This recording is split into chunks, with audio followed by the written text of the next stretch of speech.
So for those of you who had never heard that gospel before, you still hadn't heard it today. However, I'll give you a quick recap.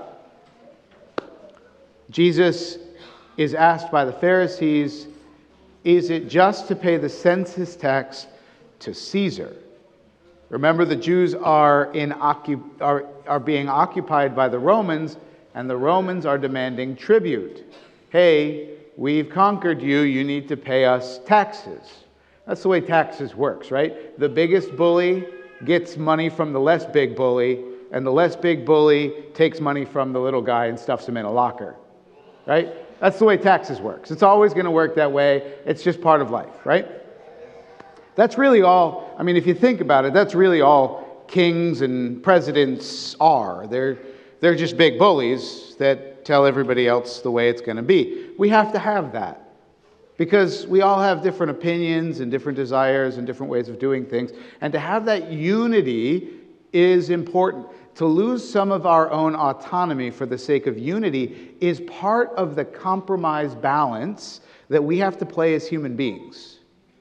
Sometimes people get oppressed by those who are dominating them, and they lose all their freedom and they simply become slaves. That's bad. Sometimes people throw off the yoke of all authority and they run around doing their own thing, and then everybody gets robbed, everybody gets raped, everybody gets murdered. That's a bad thing.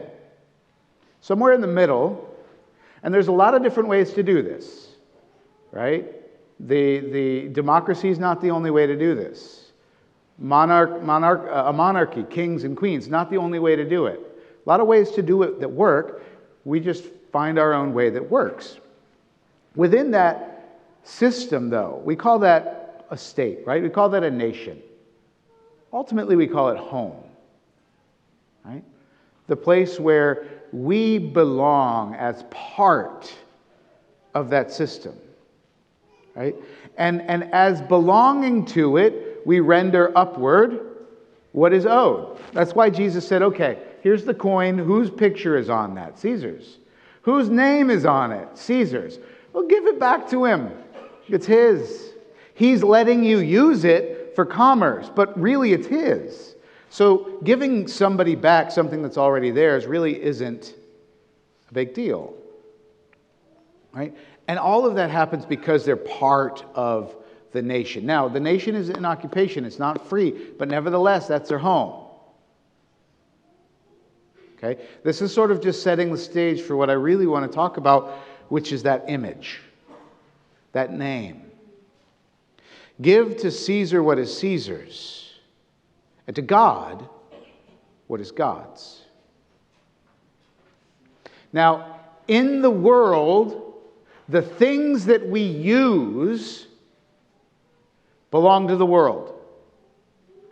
They can be taken away from us. They can be given to us. Things like money, things like clothes, even things like food and shelter. They're not things of heaven. They're things of earth. And they're therefore in the power of those who govern the earth.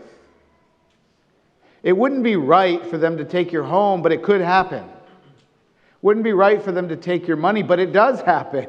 It's called taxes, right? What you use in the world belongs to the world. What you are belongs to God. Who you are belongs to God. Why? What's different about you than all the other stuff in the world? You have God's image on you. You have God's name in you. So just like that coin, and Jesus holds up the coin and says, whose face is on the coin? Whose face was on the coin? Caesar's. Who should we give that to? Caesar. You were baptized too, right? So whose face is on you?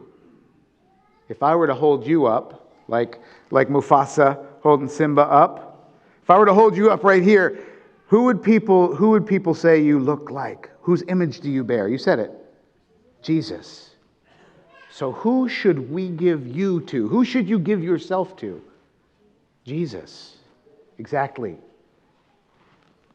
Our lives are not our own because we do not have our own image on our souls. Any more than that coin had a different image on it other than Caesar's. When we are baptized, pay attention to that. Después baptizo. Después baptizo. No antibaptizo. Después baptizo. After baptism, we have the image of Jesus. Tenemos imago. Imagen. Tenemos imagen. Jesus. Okay? So we don't belong to anybody but Jesus. We don't belong to Mexico. We don't belong to Nicaragua. We don't belong to the United States. We don't belong to Canada. We don't belong to France. We don't belong to Italy. We don't belong to Afghanistan. We don't belong to Israel. We don't belong to Palestine. We belong to Jesus, which means we belong in heaven. Everyone who's baptized belongs to Jesus and therefore belongs in heaven. Doesn't mean you're just going to go there by accident. You got to work with him on it. But you belong there. That's the only place where you belong. It's the only place where you're going to be happy. What happens, though? What happens if I try to take something that belongs to Caesar and hide it from him in, like, let's say, since we're talking about the Jews, right? Think 2,000 years ago, not recently, right? Let's say I take a coin of Caesar's and it belongs to him and I try to hide it in a Jewish bank. What's he going to do? He's going to come and arrest me, right? He might cut off my hand for stealing from him. He might kill me. What happens if you take yourself and you hide yourself in the world? And you hide yourself in stuff. You hide yourself in video games. You hide yourself in clothes. You hide yourself in those nail things that people like to wear. You hide yourself in your hair. You hide yourself in your cars. You hide yourself in your shoes. You hide yourself in your job. You hide yourself away from your family. What happens if you hide yourself away from where God is? Like somebody stealing a coin from Caesar and hiding it someplace he can't find it. Well, I'll tell you, nothing good. You belong to Jesus. You belong in heaven. If we live in this world in a way where we try to hide ourselves from God and we try to stick ourselves so deep into the world that we try to make ourselves belong to the world, we'll never belong to the world. We'll simply die. Because you look like God, you belong to God. Because you bear the name of God, Christian, you belong to God. Nobody can take you away from Him. And if you try to take yourself away from Him, you're going to get in trouble. And I don't mean trouble like mom and dad screaming at you kind of trouble. I mean like you're going to hurt yourself. You're going to be miserable. You're going to be sick. You're going to die inside because you're not where you belong. Being in the world means that because we have the image of Caesar, or not Caesar, excuse me, we have the image of Jesus, we're passing through this world only in a way where we could pass through it and get to heaven. Ultimately there, right?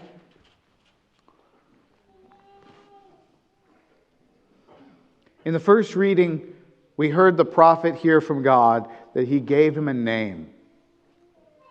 Being given a name is a profound thing. The one who can give you a name has authority over you. What's your name, buddy? Jose. Jose, who gave you that name? My mom. Your mom and? And my dad. And your dad, I hope. Good. Who has authority over you in this world? Jesus. And? He said Jesus. And? My mom and dad. And your mom and dad. Good. He had to get a little help there. The people Anyone who has the power to name you has power over you.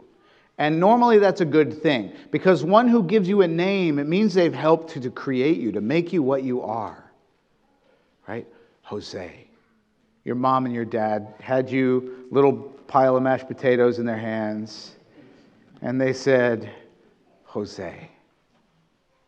They gave you a name. It gives you an identity. It gives you a way to stick who you are together. And because of that, they have a responsibility to you. They have to educate you and discipline you and teach you and all the things, right? And feed you, clothe you, give you a place to sleep. They have to do those things. That's their responsibility to you, because they've made you, and they have a responsibility to grow you into a good man. You want to be a good man, right? Jose? Good. But you have a responsibility to them because they named you. You have a responsibility to obey them. When we read in Genesis, the creation story, capítulo 2, chapter 2, that's right, chapter 2, capítulo 2. Okay. We hear that Adam named all of the animals, right?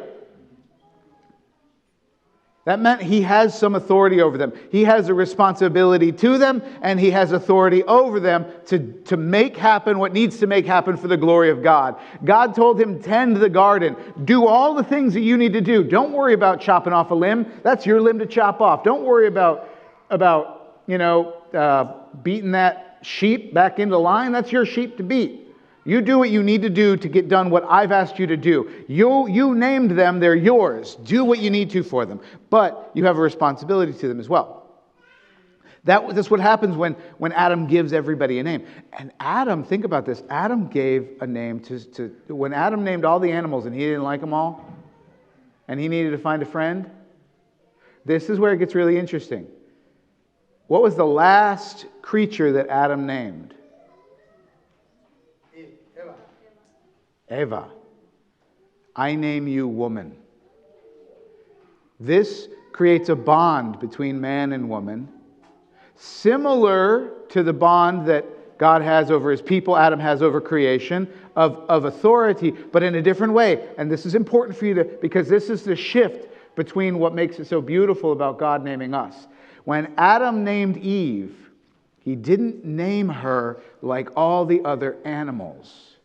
He named her his equal. Let that sink in. Did you hear that, sweetheart? Did you hear it? What'd I say? I did say that. Smile. That's a beautiful smile. You have no idea what I was talking about, though, do you? That's okay. That's all right. I'm going to say it again, though, because it's important for you to hear this. Okay? I told you that when you name something, you have authority over it, right? Because Jose's parents named him. They've got authority over him. Adam named all the animals, so Adam has authority over all the animals, right? The last creature that Adam named was Eve. But he named her in a different way. Adam had authority over all the animals because he just named them. But when he named Eve, he said, bone of my bone, flesh of my flesh. Finally, at last, someone who can be my equal. It's a beautiful, beautiful thing. That's the way that God names us. He doesn't name us the way Adam named all the things. God does that to all the other things too. He knows the name of that tree out there. And like a name that we don't even know, a name that we can't even imagine. He knows its name. He knows its substance. He knows everything about it. And he does that to us too. He knows our name. He knows our substance. He knows everything about us. But when he names you and me, when baptism occurs for us and we are recreated and God gives us a new name, that new name is one of friendship with God. God says when he named you at baptism, he said, at last. Bone of my bone, flesh of my flesh, divinity of my divinity. Here at last is one who can be my friend. That's the name you bear. That's the most important name you bear, the most important thing you are, of all the things you can be. A friend of God. We change that word to make it easier, but we must never forget what it really means. Friend of God, Christian. The most important thing, the most important name that we can bear is Christian, because it means friend of God. And to be a friend of God means that wherever He is, He wants us to be there too.